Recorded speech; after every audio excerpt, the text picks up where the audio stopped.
હું આપણે અર્જણભાઈ ભીખાભાઈ સિંધેસાઈ મને પહેલાં ગાડી બિલકુલ આવડતી નથી કે સ્ટાર્ટ ક્યાં થાય, ક્યાં લોક આવે, શું કશું જ ખ્યાલ નહોતો.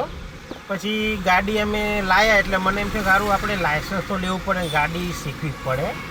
એટલે હું બધી જગ્યાએ રાઉન્ડ મારતો હતો, પણ બધા કે તમારી ઉંમર કે 52 વર્ષ છે ને, એટલે હવે તમને શક્યતા બહુ ઓછી છે કે એમ શીખવાની. અને બધા સાથે બેઠો હોય ને તો કે હવે તમે આગળ તો બેસવાનું માંડી જ વારો, કે પાછળ જ બેસો હવે તમે, કારણ કે તમે આગળ કોઈ દિવસ શક્યતા નથી કે ગાડી પેલું કરી શકો.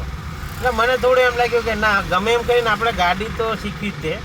એટલે હું ડ્રાઇવિંગ સ્કૂલની 1-2 જગ્યાએ તપાસ કરી તો મને કે તમારે થોડી તકલીફ પડે અને મેડિકલ રિપોર્ટ લેવો પડે. મેં કીધું હા બધું લાવી દઈશું, પણ મને શીખવાડ તો કરા, પણ વાર લાગે બહુ ને એવું બધું. પછી એમ કરતાં રાઉન્ડ મારતા મારતા હું આવ્યો, તેમાં મને બોસ મળ્યા આપણા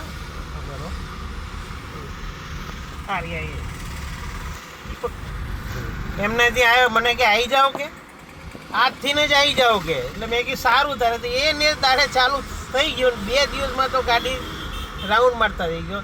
પછી એ જ દાડે મને એમને કીધું કે તમે ફર્સ્ટ ટાઈમમાં પાસ થશો. મેં કીધું એવું? મેં કે હા.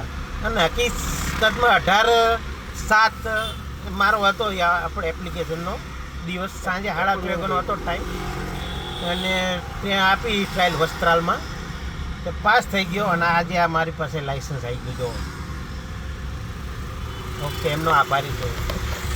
થેન્ક યુ અર્જુનભાઈ, ખૂબ આભાર.